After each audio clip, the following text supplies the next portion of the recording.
नमस्कार मेरे प्यारे दोस्तों, मैं पीके मिश्रा आपके अपने चैनल RWP एकेडमी में आप सभी का स्वागत करता हूं। हम इतिहास की क्लास में पढ़ रहे थे उत्तर वैदिक काल के बारे में। तो उत्तर वैदिक काल के बारे में इससे पहले मैंने अथर्ववेद के बारे में बताया, उससे भी पहले मैंने यजुर्वेद और सामवेद और ऋग्वेद के बारे में बताया है। तो अथर्ववेद में मैंने मुंडको उपनिषद और उससे पहले भी दो तीन उपनिषदों के बारे में मैंने बताया। तो हमारा ये जो है ख़त्म हुआ। अब हमें चलना है वैदिक कालीन सामाजिक जीवन पे। तो हम शुरू करते हैं। उससे पहले मैं आपसे बताना चाहता हूँ कि आप लोग जो है वीडियो को वॉच करिए और पूरा देखने की कोशिश करिए। अगर हमें आगे बढ़ना है तो हमें सबसे पहला कि हमें अपने आप को बेहतर साबित करना होगा, हमें पढ़ना होगा। और वीडियो को लाइक शेयर कमेंट करना मत भूलिए, ठीक है। तो हम चलते हैं वैदिक कालीन सामाजिक जीवन पे। ये मैंने बता ही दिया था कि ऋग्वेद में जो है अथर्ववेद में जो है आवाहन होता था और आहुति भी दी जाती थी। तो आहुति किसकी दी जाती थी और आवाहन किसका दिया जाता था, इसके बारे में इससे पहले वाली वीडियो आप लोग देखिएगा, उसमें सब कुछ मिल जाएगा। सत्यमेव जयते यज्ञ टूटी हुई नाव के समान है, ऐसा अथर्ववेद में कहा गया है, ठीक है।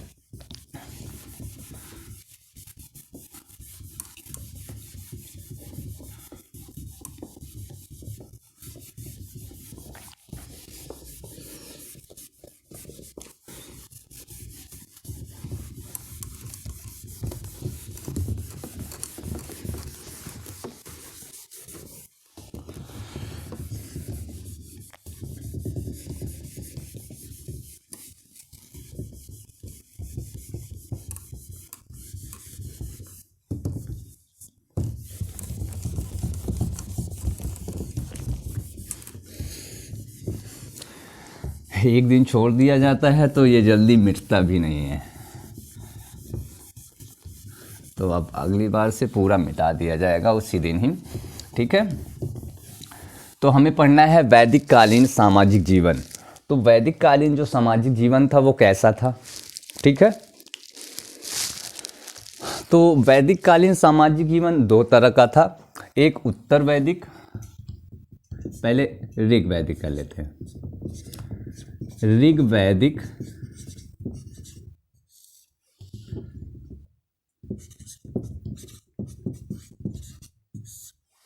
ऋग वैदिक कालीन समाज, ठीक है।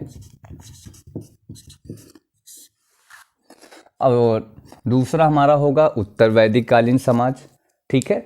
इसमें दो भाग होते हैं, तो इनके हम मापदंड को देख लेते हैं, ठीक है। उत्तर वैदिक कालीन समाज, ये ऋग वैदिक कालीन हो गया और दूसरा हमारा उत्तर वैदिक समाज या कालीन समाज, ठीक है। तो ऋग वैदिक कालीन समाज कैसा था और उत्तर वैदिक कालीन समाज कैसा था, तो उसका हम मापदंड देखेंगे। जैसे हम 18 साल के हो जाते हैं तब अब कहा जाता है कि हाँ ये अब वोट कर सकते हैं। इनका मापदंड जो है 18 साल जब ये पूरा हो जाएंगे तो ये वोटिंग कर सकते हैं। तो वैसे इसमें भी हमें मापदंड रखना पड़ेगा। क्या रखना पड़ेगा? मानदंड, ठीक है। तो मानदंड क्या होगा ऋग वैदिक काल का, लिख लीजिए इसको भी। वर्ग, ठीक है। वर्ण,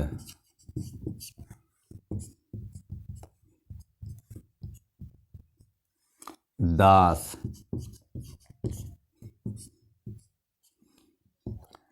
दस्यु,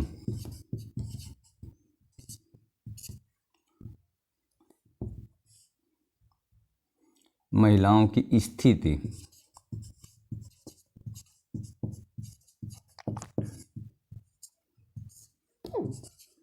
स्थिति या दशा, ठीक है। युद्धक समाज,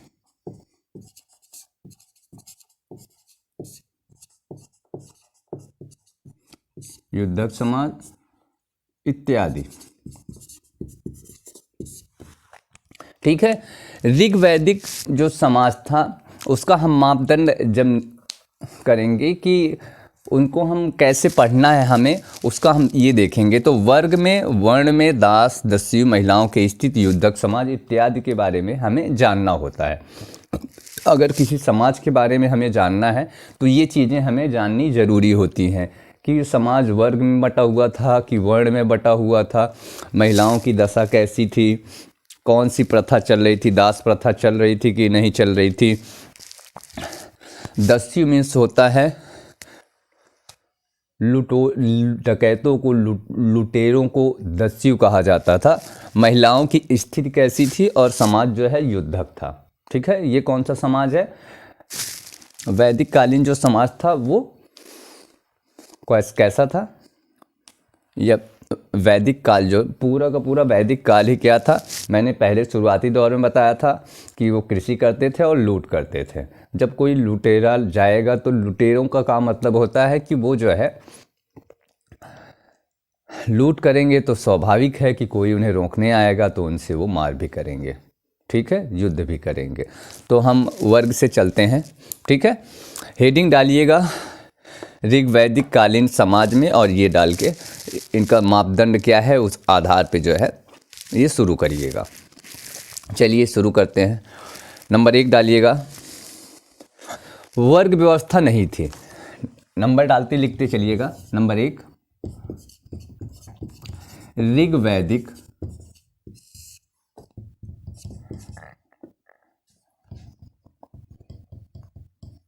ऋग वैदिक समाज में वर्ग व्यवस्था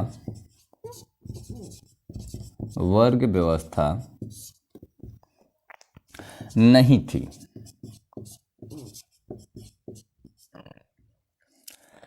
समाज समतावादी था। समाज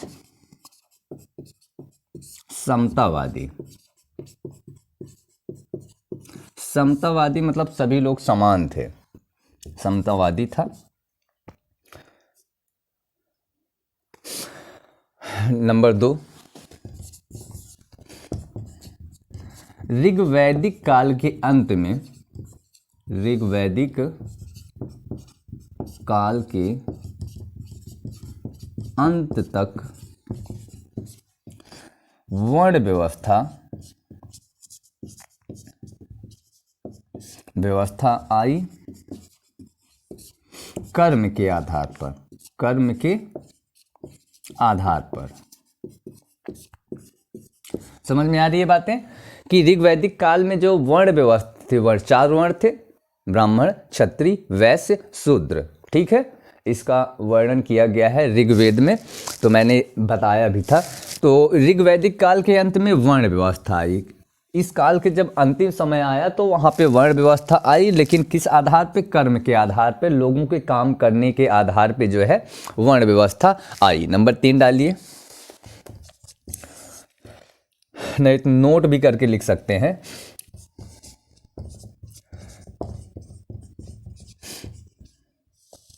ऋग वैदिक समाज में व्यक्तिगत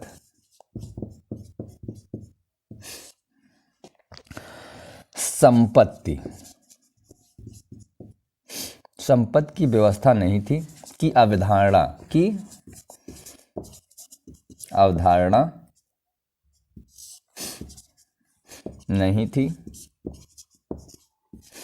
अब समझ लो, व्यक्तिगत संपत्ति अगर आपके पास या किसी के पास नहीं होगी तो वो समाज समतावादी ही होगा, समान होगा। ठीक है, जब सबके पास समान चीजें होंगी, मतलब 2 हाथ होगा, हाथों में 10 अंगुली होगी, पैर होगा, पैर में भी 10 अंगुली होंगी, आँख 2 आँख होगी, कान होगी, नाक होगी, बस खाली आदमी ही आदमी, औरतें आदमी रहे, जानवर रहे, तो झगड़ा वगड़ा नहीं होगा उसमें। ये झगड़ा क्यों हो रहा है, लूटपाट डकैती क्यों हो रही है? क्योंकि सब के सब संपत्ति का जो है, अब अवधारणा कर रहे हैं, पूंजी जो है लेने की अवधारणा कर रहे हैं, इसलिए झगड़ा मार ये सब चालू है। ठीक है, व्यक्तिगत संपत्ति की अवधारणा नहीं थी, इसीलिए समाज जो है समतावादी था। इसीलिए समाज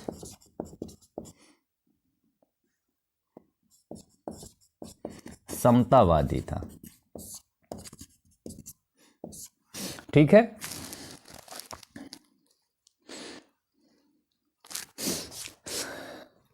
और ये दोनों के दोनों जो समाज थे ये पुरुषवादी समाज थे। ठीक है, ऋग वैदिक कालीन, लिख लीजिए, ऋग वैदिक कालीन समाज और उत्तर वैदिक कालीन समाज, उत्तर वैदिक कालीन समाज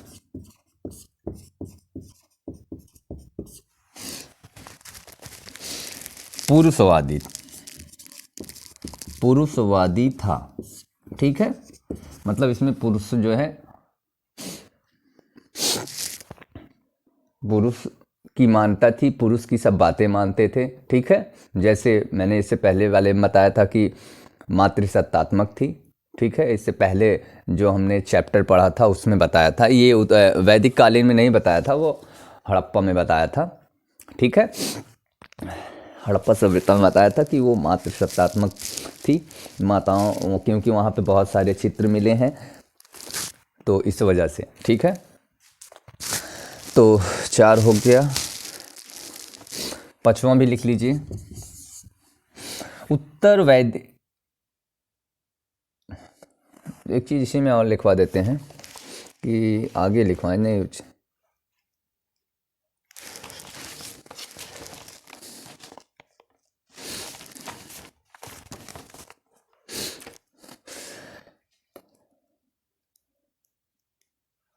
उत्तर वैदिक काल में उसे लिखाएंगे, ये भी चीज़ें चाहते तो उत्तर वैदिक काल में दोबारा लिखा सकते थे। चलिए, दोबारा नहीं लिखना है तो एक यहीं पे एक चीज़ और लिख लेते हैं। उत्तर समाज, उत्तर वैदिक समाज,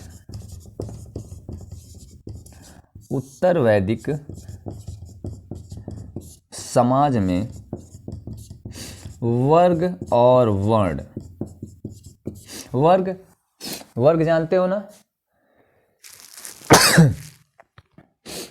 जैसे गरीब हो गया, अमीर वर्ग हो गया, ठीक है, शिक्षक वर्ग हो गया, विद्यार्थी वर्ग हो गया, ये सब क्या है, वर्ग में आते हैं। ठीक है, और वर्ण के बारे में मैंने बताया है, वर्ण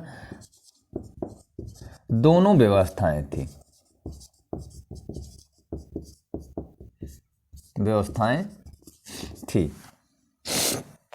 उत्तर वैदिक काल में समाज जो है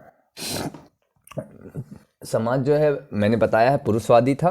ठीक है, वर्ण व्यवस्था जो यहाँ पे क्या हो गई, वर्ण व्यवस्था, उत्तर वैदिक काल में जो वर्ण व्यवस्था थी वो कैसी हो गई, जन्म आधारित हो गई, जन्म आधारित हो गई, लिख लीजिए बस।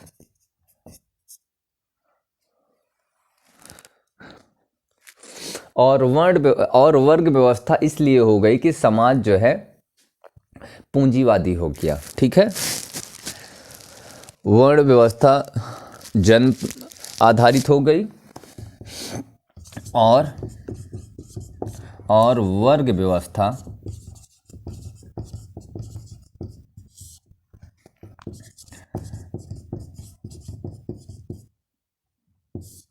इसलिए हो गई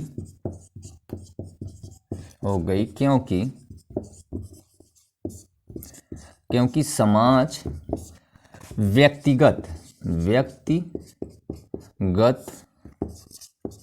व्यक्तिगत पूंजी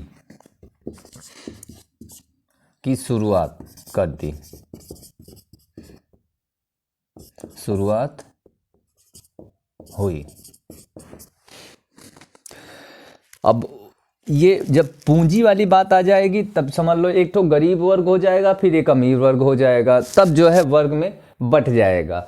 जब यहाँ पे देखो पूंजी की बात स्टार्ट हो गई तो समझ लो वहाँ पे वर्ग है ही है, एकदम 100% वो वर्ग शुरू हो गया है। इतने आ रहा है कि और भी आएगा।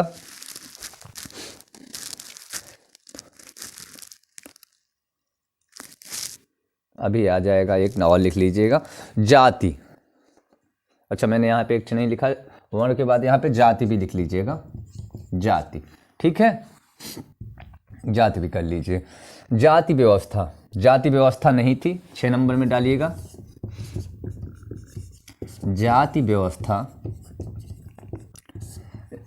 ये अभी ऋग वैदिक कालिक समाज चल रहा है, याद रखिएगा। ठीक है, जाति व्यवस्था दिखाई नहीं देती या जाति व्यवस्था का उल्लेख नहीं मिलता है। जाति व्यवस्था दिखाई नहीं देती। ठीक है, 7वां नंबर यहीं पे लिख लीजिएगा। दास प्रथा का उल्लेख नहीं है, दास, आप पूरा लिखिएगा। ऋग्वैदिक कालीन समाज जो है, समाज में दास प्रथा का उल्लेख नहीं है। उल्लेख नहीं है। इसी में ऋग्वैदिक काल, 8वां नंबर भी यहीं डाल लीजिएगा। दस्यु का उल्लेख मिलता है, दस्यु का उल्लेख, दस्यु का उल्लेख मिलता है। दस्यु मतलब लुटेरे का उल्लेख मिलता है। ठीक है, और युद्धक समाज था, 9वां लिख लीजिए। ऋग्वैदिक कालीन समाज युद्धक समाज था, युद्धक समाज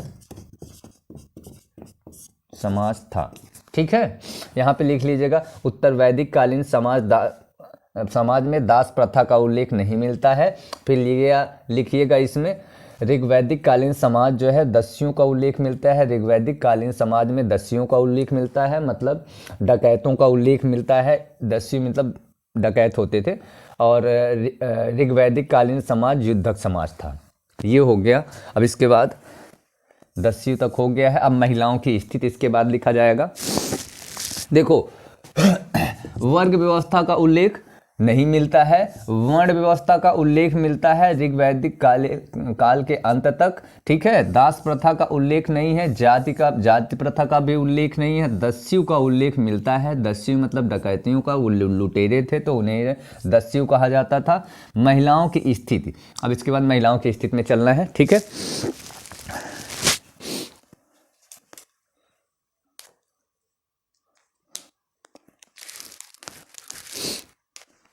चलिए दोस्तों, मिटाते हैं। आप लोग रोक के लिख लीजिएगा वीडियो को, ये बहुत ज़रूरी चीज़ें हैं। कोई भी चीज़ें पढ़नी होंगी तो ये समझ जाइएगा कि पहले हमें स्ट्रक्चर तैयार करना होता है।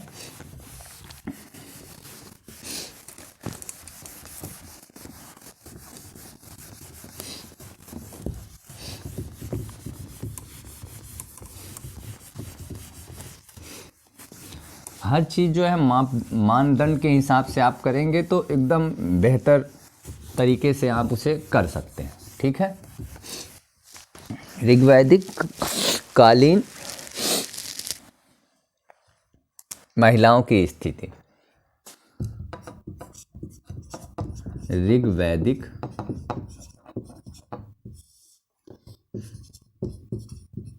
कालीन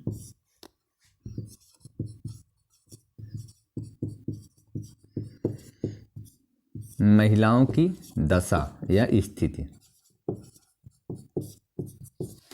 नंबर 1 करके लिखिएगा।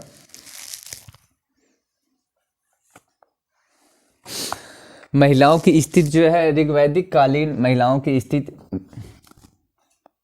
अच्छी थी, अच्छी नजर आती है।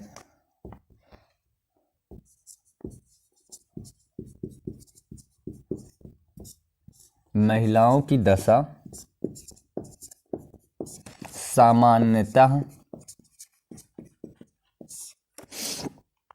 अच्छी नजर आती है।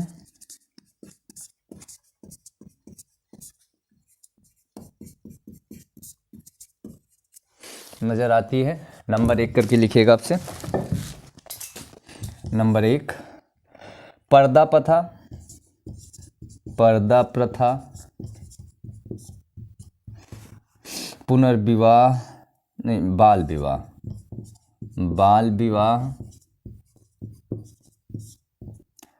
और सती प्रथा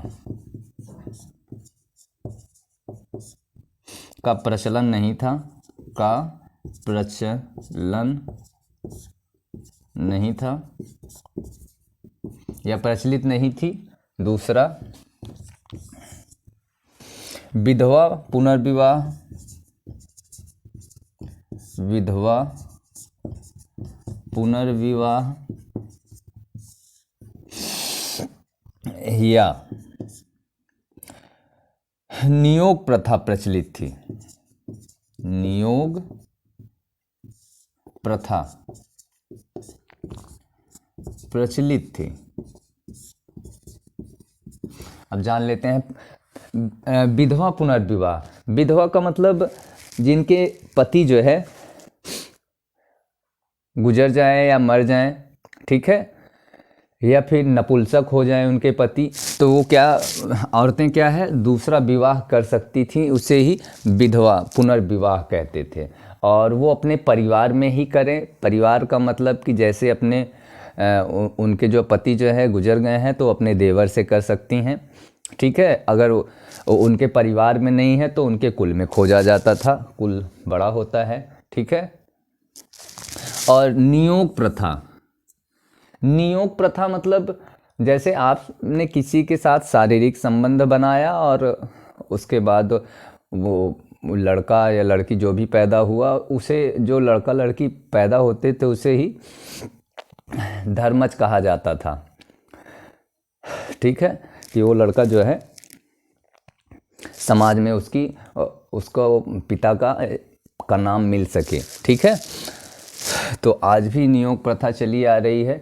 लाखों लोग नियोग प्रथा में हैं, रिलेशनशिप में रह रहे हैं, वही जो प्रथा है वही नियोग प्रथा है, ठीक है।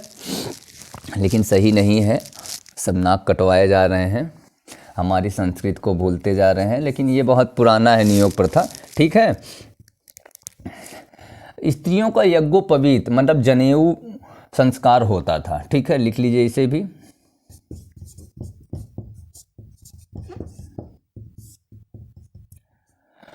स्त्रियों का यज्ञोपवीत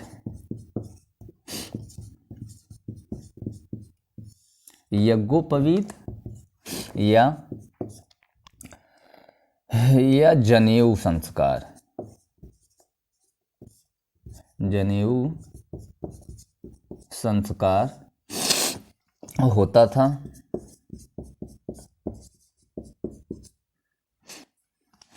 नंबर 4 लिख लीजिएगा।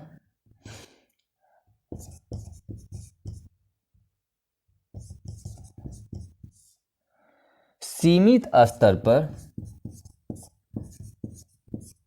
पर बहुविवाह, बहुत लोगों का साथ में विवाह भी होता था, बहुविवाह, विवाह सीमित स्तर पर बहुविवाह प्रचलित थी, प्रचलित था या थी, ठीक है। 5वां लिख लीजिए। स्त्रियों का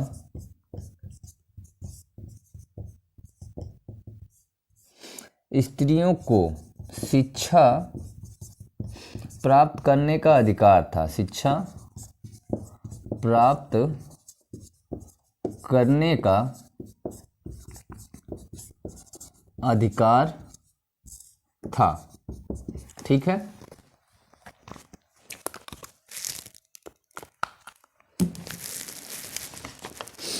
शिक्षा प्राप्त करने का अधिकार था। 6 नंबर, हाँ ये बढ़िया चल रही है। स्त्रियों का विवाह जो है युवती होने पर किया जाता था, मतलब 18 साल की हो जाए तब किया जाता था। स्त्रियों का विवाह युवती होने पर किया जाता था, मतलब 18 साल, या फिर मतलब युवती हो जाए तब किया जाता था। 7वां, ऋग्वैदिक कालीन ऋग वैदिक कालीन समाज कबीलाई, कबीला बना के ये रहते थे, कबीलाई, घुमंतु, समतावादी,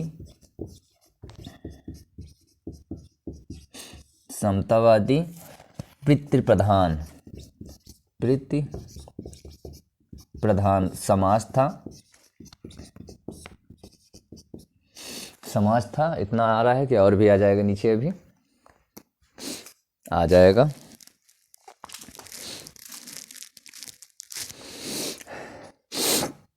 नियोग प्रथा प्रचलित थी, ये तो मैंने लिखा ही दिया है, पहले ही लिखना चाहिए तो फिर से लिख सकते हैं।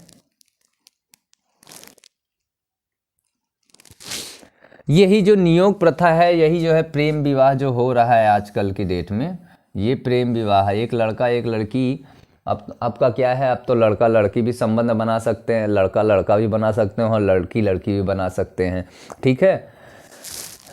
तो ये जब प्रेम विवाह होता है वो भी नियोग प्रथा के अंतर्गत ही आता है, ठीक है। तो ऋग वैदिक कालीन समाज में जो स्त्रियों की दशा है, तो इतनी चीज़ें उसमें आप लिख लीजिए, ठीक है। इसके बाद हम चलते हैं उत्तर वैदिक कालीन समाज, ये हो गया ऋग वैदिक कालीन समाज। अब हम चलेंगे उत्तर वैदिक कालीन समाज पे, जल्दी करिए फिर मिटाते हैं, आगे चलते हैं। आप लोग वीडियो को रोक के लिख लीजिएगा, ठीक है।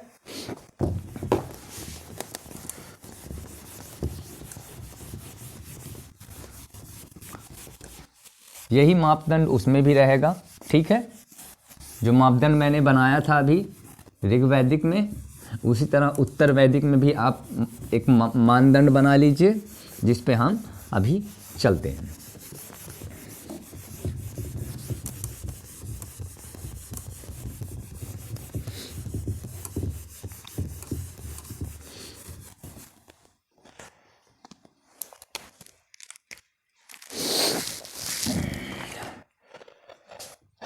उत्तर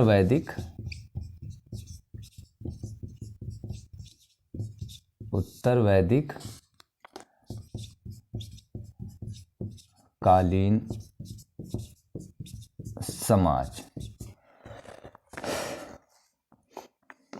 इसमें जाति व्यवस्था दिखाई नहीं देती, लिख लीजिएगा उत्तर वैदिक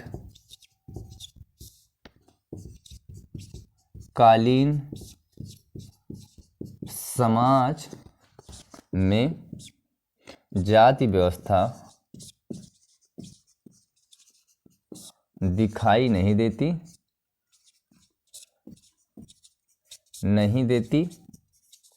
ठीक है। दास प्रथा का उल्लेख नहीं मिलता है, दास प्रथा का उल्लेख नहीं मिलता है। दास प्रथा का उल्लेख इसलिए नहीं मिलता है क्योंकि था ही नहीं, क्योंकि जो राजा थे उनके पीछे भी दास लगाया जाता था, ठीक है। बहुत सारे राजा भी हुए हैं जिसे फलाने दास ढिकाने दास करके भी नाम है, ऐसे नहीं है फलाने ढिकाने नहीं है, नरेश दास, ठीक है, ऐसे नाम थे। नंबर 1, पहली बात तो जाति व्यवस्था नहीं थी और दास प्रथा का भी उल्लेख नहीं था। तीसरा लिख लीजिए, दस्यु का उल्लेख मिलता है, मैंने पहले ही बताया है, ऋग वैदिक में भी और इसमें भी दस्यु का उल्लेख। अच्छा, हम तो वो पढ़ रहे थे, हम दोबारा फिर से वही बताने लगे क्या? इसमें तो दोनों आ गया था, जात तो इसमें भी नहीं है, ठीक है। ये पहला तो सही था।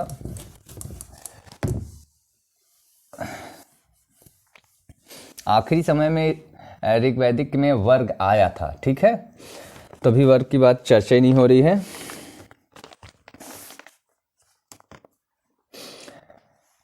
नंबर 1, उत्तर वैदिक काल में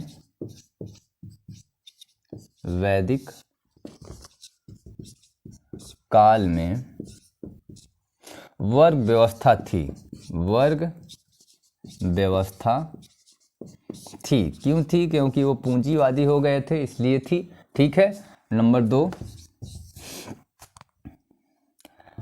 वर्ण व्यवस्था, ये उत्तर वैदिक काल में जो है वर्ण व्यवस्था जन्म आधारित हो गई, जन्म आधारित। तो वहाँ पे कर्म आधारित थी, यहाँ पे क्या हो गई, जन्म। मतलब अगर उस कुल में आपने जन्म दिया तो वो वर्ण आप हो जाते थे, ठीक है। ब्राह्मण में पैदा हुए तो ब्राह्मण हो जाते थे, क्षत्रिय में पैदा हुए तो क्षत्रिय हो जाते थे, वैश्य में पैदा हुए तो वैश्य हो गए, और शूद्र में पैदा हुए तो शूद्र हो गए। यहाँ पे क्या हो गया, वर्ण क्या हो गया, जन्म आधारित हो गया। मतलब जहाँ पैदा होंगे जिस कुल में उसी में हो जाएंगे, जन्म आधारित हो गई, ठीक है। नंबर 3 लिख लीजिए, दास प्रथा की शुरुआत हो गई, दास प्रथा की शुरुआत हो गई। नंबर 4 भी लिख लीजिए, समाज युद्धक था, समाज युद्धक था, ठीक है। ये लड़ाई उड़ाई तब भी करते थे, तो ये युद्धक समाज तक मैंने बता दिया। अब इसमें भी लिख लीजिएगा, वैदिक कालीन स्त्रियों की दशा, वैदिक कालीन समाज में स्त्रियों की दशा या स्थिति, हेडिंग डाल लीजिएगा। महिलाओं की स्थिति में खाली लिखता हूं यहाँ पे, महिलाओं की दशा या स्थिति, तो लिख लीजिएगा नंबर डाल के इसमें भी। महिलाओं की, यहाँ पे उत्तर वैदिक काल में महिलाओं की जो है समाज में गिरावट आई, लिख लीजिएगा।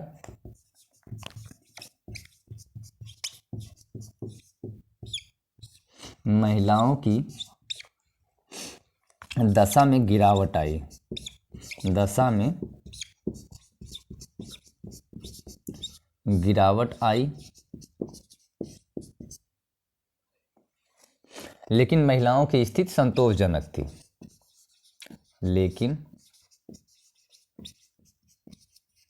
लेकिन महिलाओं की स्थिति या दशा, स्थिति संतोषजनक थी, संतोषजनक थी, ठीक है।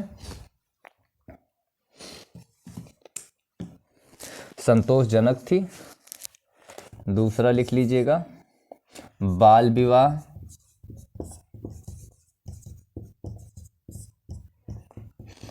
सती प्रथा, पर्दा प्रथा का प्रचलन नहीं था, प्रथा का प्रचलन या प्रचलित नहीं थी, नहीं था या थी, ठीक है। तीसरा भी इसी में लिख लीजिएगा, विधवा विवाह,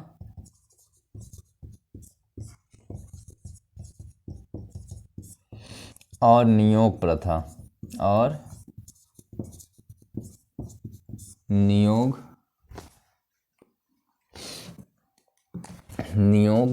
प्रथा प्रचलित थी।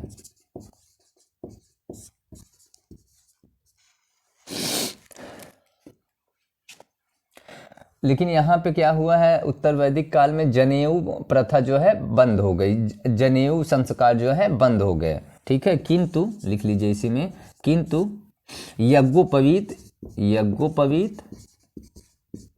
या जनेऊ संस्कार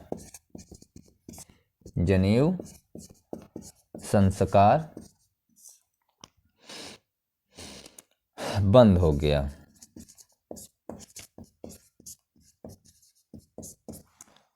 गया, ठीक है। चौथा,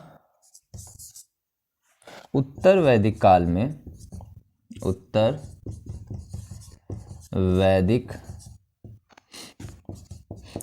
में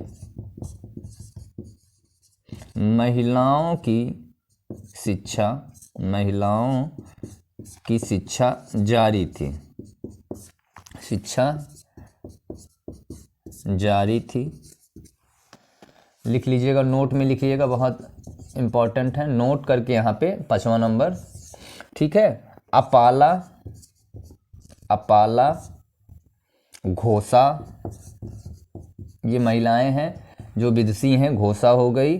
और लोपामुद्रा, लोपामुद्रा,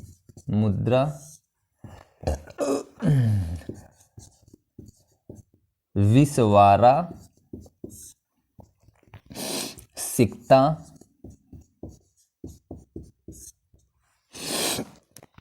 तथा गार्गी एवं मैत्रायणी जैसी स्त्रियां विदुषी स्त्रियां थीं। मैत्रायणी जैसी स्त्रियां विदुषी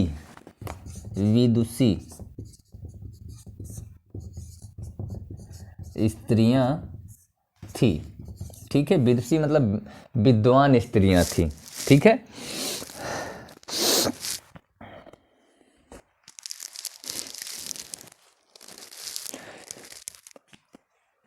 और एक और लिख लीजिएगा 6वां नंबर डाल के यहाँ पे, उत्तर वैदिक कालीन समाज, उत्तर वैदिक कालीन समाज में गोत्र परंपरा की शुरुआत हुई,